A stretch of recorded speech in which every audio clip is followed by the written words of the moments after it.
Welcome to Ethics Shorts.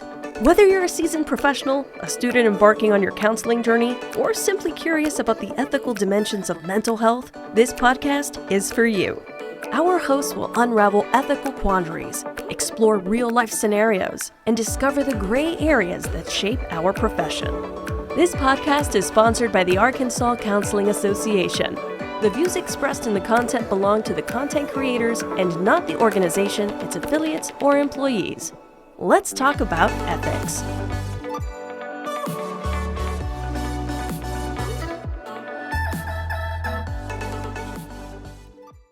All right, I just want to welcome everybody to our first Ethics Short. My name is Michael Jones. I'm one of the members of the Arkansas Counseling Association Ethics Committee. I'm Helen Jennings Hood. I am also part of the ARCA Ethics Committee. All right. And so this is something new we're going to be doing, and you'll be seeing some different faces come across over the next few months. But this is something that we've been wanting to do for a while now and talk a little bit about ethics. And so just having a conversation on ethics and see how that kind of goes. So today we're going to talk about our values in ethics. And so this is something that comes up a lot in class. It comes up a lot with new counselors. And so we're going to focus primarily on today in our little conversation on A4B, where it talks about our personal values. And I'll just read it real quick, and then that way we kind of start the conversation. But A4B tells us that counselors are aware of and avoid imposing their own values, attitudes, beliefs, and behaviors. And then it goes on to talk about respecting diversity of clients and things of that nature. And so today we just want to talk a little bit about, okay, how do we utilize values in a counseling session in a right way? So do we remain ethical, but also fully bring ourselves to the counseling session? So Helen, I guess we can just kind of start there. And now I know we've talked about this a little bit before, but like when you think about fully showing up as a therapist to a session, how do your values come to play in that?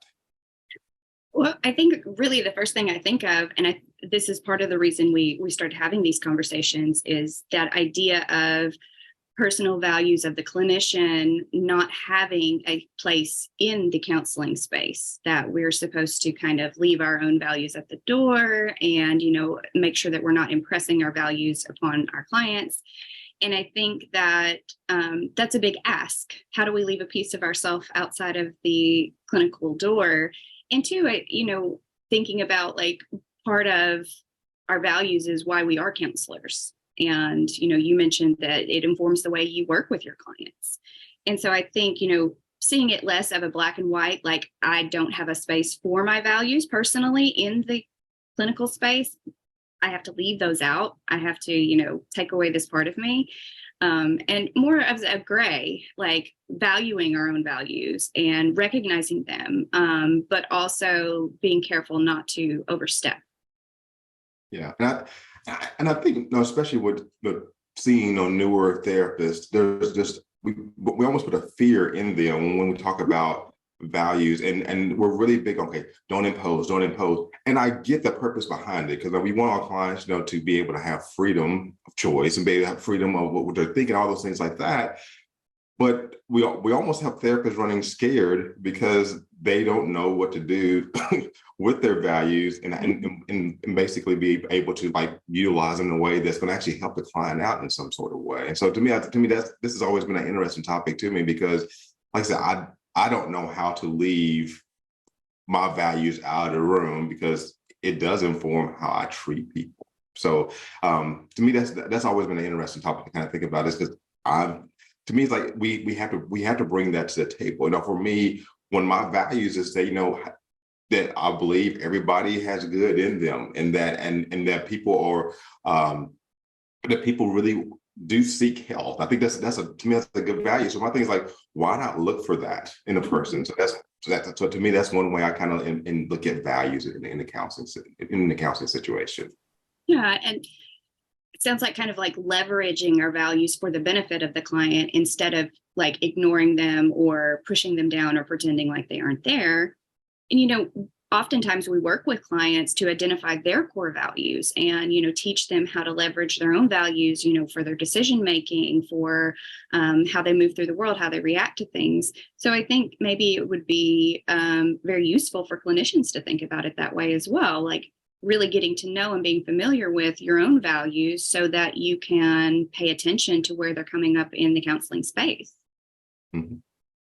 I think as I kind of reflect back on I guess the way I approach it with my clients, I think it's healthy for me to be aware. I think that when we think about multiculturalism, we talk a lot about being aware of our biases, but I think it's like being aware of our values. I think that's a good thing to know. Okay, I value these certain things, and because of that, people are going to know that about me anytime they come in. And I think that's a part of being authentic, is that we just say, okay, this is who I am. Here's some things about myself that are really important to me, but I'm not going to use it to harm you. I'm going to use it to be a part of this healing process that we're going through. Yeah. I like that kind of the way to look at that, like being more aware of your own values, your own things that you are kind of living from a place of going forward. I think that allows us to be more familiar recognizing other people's values, especially in the clinical space, working with clients who may not know what their values are and helping support them in that. So I think there's a lot of value for professional or personal values in the counseling space. And to me, it could also be a way to connect me with my client if I do understand their values, and obviously I understand mine too. That could be like I said, a launching off point for as we're trying to build rapport with them. If we have that mutual space that we have there. But like I said, I've always been concerned where we're sending people out and they don't know how to do that in the right way, because and I know why in the code why it talks about imposing values, because there has been people who have been therapists or been health professionals who abuse it. So obviously there's a reason why it's there. But to me, looking at it more of a positive way, I think that we can actually kind of shape it and reframe it in such a way where we look at it and say, okay, it's not being preventative. It's more of be mindful of what you're bringing to the table. Well, and I think too, digging a little deeper into what personal values actually are, because I think a lot of times when we think about this code in particular, we're thinking more about maybe political views, religious views, things like that. And I don't know that I think our personal values absolutely are connected to those things. That's how we make those decisions to agree or disagree with those things. But that's not always the value. And so I think if we are really clear about showing up, knowing that our value is curiosity or knowledge or caring or something like that, no matter what our political affiliations or our religious denominations are, we can still be caring in the counseling space. We can still be curious. We can still, seek knowledge without impressing those other things on our clients. Yes, definitely. Because I think that creates a space where, to me, I think we can actually learn something from people, because like I'm approaching from a perspective of, okay, I'm learning from you about what's important to you, and here's some things that in my life too that I feel like are important. Once again, not to supersede what's going on in another person's life or to tell them what to do, but it affects it. For example, if I'm thinking about how I think about just our humankind, and if, for example, my one value I hold is that everybody has potential to do anything. And the reason I think that way is because I feel like we all have that potential, So when I see someone who's, in my opinion, may have done something horrendous or whatever the case may be, I take a step back and say, hold up, I don't know the situation. I don't know exactly why that person made a decision, but because we're all human, I still have the exact same potential to go there. And so that value helps me to not be judgmental when people come in the counseling office, because I'm like, okay, I may not agree with the situation or may not understand it fully, but this could be me as well. So to me, like, that value helps. It helps in a whole counselor-client relationship. Exactly. So I think, maybe the clarity of, not confusing all of it as personal values, seeing it as kind of separate, allowing us to learn more about ourselves so that we can learn more about others and lean into that and even leverage those values for the benefit of our client. Mhm. Definitely. So what would you say, if you had like one or two suggestions, and we can kind of kick these around a little bit for being more practical about utilizing our values in a counseling session? Well, I think the first step is identifying them, right? Because we can't know what our values are. We can know kind of vaguely what our values are, but we can't really know where the details of that is, I guess, like the specifics of it, I think is what I'm trying to say. So I think identifying those, doing an exercise to say, these are my top 5 core values. These are the way that I live. These are the things that I make decisions from. If I'm reacting from one of these values. And we start looking for that in our own lives and get to know it, get familiar with it. And then with our clients, if we see that coming up in the counseling space, we know more about why it's there. And we know whether, okay, this is something that I need to maybe speak up to my client about, or maybe something that I need to think about and bring to the client later. So, I mean, I like the way you kind of lay that out there, because I feel like, we like you said, we're always encouraging our clients to look at themselves, but that there is that parallel process of us as counselors to make sure we're looking at ourselves too. And like I said, what do I believe? What do I hold close to? So yeah, I think I can definitely see making that list of maybe 4 or 5 things of like you said, of important values. And I think the way I would probably maybe extend that a little bit is like, after I have that list out there, then really start to break down, look and say, okay, how do these values affect, what potential effect could this have on the people that don't walk through my door? Mm-hmm. Because any value can have either a positive effect or a negative effect. And so I think maybe going through that, doing that work before the clients get there and say, okay, how does this value, how could this impact this, or how could it impact that? And the more educated we are about where we are with things, I think the easier transition that would be to work with our clients and be able to know why we're doing the things we do. Because to me, I think that the why question is always the most important part of it. It's like, why did I make that decision? Why did I say that? And a lot of it goes back to values. But if I'm not 100% online on where I am with my values, then I think we can get into that place where we are imposing because we don't know the why behind we're doing what we're doing. That makes sense. Yeah, absolutely. So I'm trying to think, so we talked a little bit about counseling values and I guess a couple ways of kind of being ethical with using our values. I guess one more question before we kind of wrap this thing up is, how would you envision I